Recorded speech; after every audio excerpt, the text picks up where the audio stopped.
ఇబ్రాహీంపట్నంలో ఉన్నటువంటి ప్రభుత్వ హాస్పిటల్ అధ్యక్ష గడిచిన ప్రభుత్వంలో మహిళలను కుటుంబ నియంత్రణ ఆపరేషన్లను కింద నేల మీద పడుకోబెట్టి ఆపరేషన్లు చేసినటువంటి దుస్థితి ఇబ్రాహీంపట్నంలో ఉండే అధ్యక్ష. నేను మంత్రి గారి దృష్టికి తీసుకెళ్ళిన ఈ పరిస్థితిని మార్చకపోతే చాలా ఇబ్బందిగా ఉంది. అక్కడ మనమే అక్కడ పోయినాం. అప్పుడు ఉన్నటువంటి ప్రభుత్వం చేయలేదు, ఇప్పుడు చేయాలని మంత్రి గారికి చెప్పినప్పుడు మరి నిధులు మరి ఉన్నాయో లేదో నాకు తెలియదు, టైం పడుతుందని చెప్పిండు. అందుకే వెంటనే ఆ హాస్పిటల్లో ఆ రోజు ఇప్పటి ముఖ్యమంత్రి అప్పటి పిసిసి అధ్యక్షులు కూడా ఆ రోజు వాళ్ళని పరామర్శించడానికి వచ్చినారు. ఆ రోజే చెప్పినాం అధ్యక్ష, మనం రంగారెడ్డి జిల్లాలో ఉమ్మడి రాష్ట్రంలో మీరు మంత్రిగా ఉన్నారు, కానీ ఉన్న డబ్బులన్నీ మన దగ్గరే ఉన్నాయి. రంగారెడ్డి జిల్లాలో ఉన్న భూములన్నీ ప్రైవేటు వ్యక్తులకు అప్పజెప్పినారు.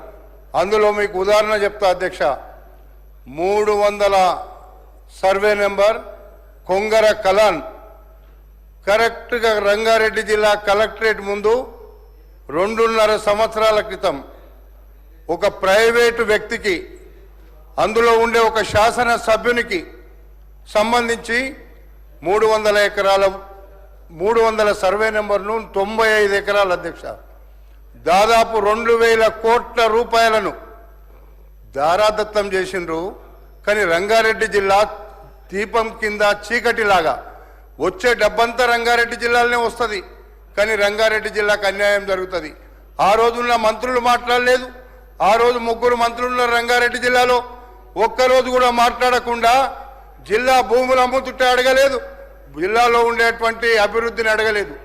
కానీ ఈ రోజున్న అధ్యక్ష, మీరు అక్కడ అధ్యక్ష స్థానంలో ఉన్నారు, మేము శాసన సభ్యులుగా ఉన్నాము.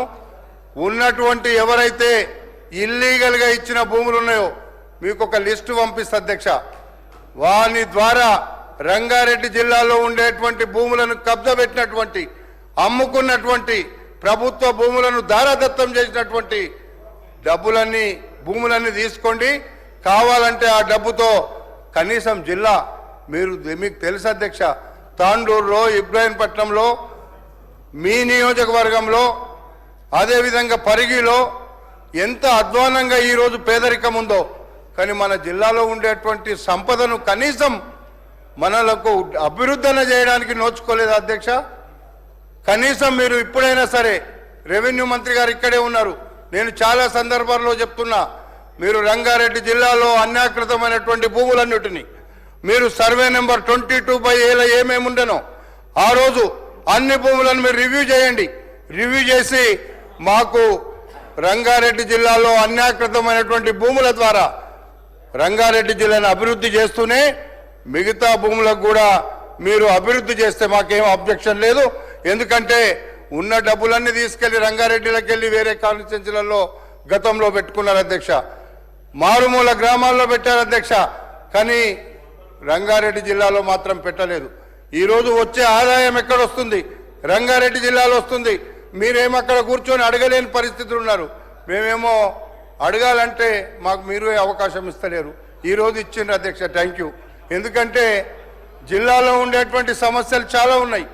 కాబట్టి అభివృద్ధికి మారు పేరు రంగారెడ్డి జిల్లా అయినాకనే మిగతా జిల్లాలకు డబ్బులు ఇస్తే మేము సంతోషపడతాం. కానీ మా డబ్బులన్నీ తీసుకెళ్ళి కరీంనగర్లోనో లేకపోతే అప్పుడున్న మంత్రులు ఉన్న జాగాల్లో పెట్టుకున్నారు. ఇప్పుడు కూడా అది జరగొద్దు, ఎందుకంటే ఇక్కడ మంత్రే లేడు, ఎవరు అడిగే పరిస్థితి లేదు. కాబట్టి అరే జర వెయిట్ చేయండి, వస్తుంది. అది కూడా అవి వచ్చినాక మొత్తం రంగారెడ్డికి వచ్చినాక అవి కూడా బయటకు వస్తాయి కదా. అందుకే అధ్యక్ష నేను అడిగేది ఏంటంటే అధ్యక్ష, అన్యాయం చేస్తే ప్రజలు అర్థం చేసుకుంటారు అధ్యక్ష. మనమేమో అనుకుంటున్నాం, కానీ మీరు అక్కడ కూర్చుండ్రు, నేను ఇక్కడ కూర్చున్నా, కానీ ప్రజలు ఇంత మంచి అవకాశం మేము ఇచ్చి పంపిస్తే మా గురించి మాట్లాడకుండా కబ్జా పెట్టినవి తీయకుండా ఎందుకు ఊరుకుంటున్నారని మమ్మల్ని అడుగుతున్నారు అధ్యక్ష. అందుకోసం మీ ద్వారా అడుగుతున్నా, నేను రంగారెడ్డి జిల్లాకు ఉన్నటువంటి అన్నిటిని కూడా మీరు రివ్యూ చేయండి.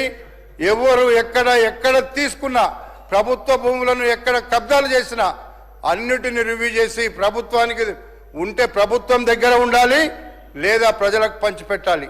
కానీ మధ్యలో ఉండేటువంటి దళారులు తీసుకొని వ్యాపారం, రియల్ ఎస్టేట్ చేసిన వ్యాపారులకు దగ్గర తప్పకుండా తీసుకొని తీరాల్సినటువంటి అవసరం ఉంది. లేకపోతే ఇది ఒక పెద్ద ఉద్యమం వస్తుంది అధ్యక్ష రంగారెడ్డి జిల్లాలో. మీరు అర్థం చేసుకోవాల్సినటువంటి అవసరం ఉంది. కాబట్టి ఎవరు తీసుకున్నా తప్పే, ఎవరు చేసినా తప్పే. ఇప్పుడు నేను ఒక్కటే అడుగుతున్నా, మీరు 2014 నుంచి మొన్న ప్రభుత్వం చెప్పింది చాలా క్లియర్గా. ఆ రోజు మన డిప్యూటీ ముఖ్యమంత్రి గారు ఆ రోజు పాదయాత్ర చేస్తున్నప్పుడు అందరూ ఆ విషయాలన్నీ కూడా ఆ రోజు మన డిప్యూటీ సీఎం గారికి చెప్పిండ్రు.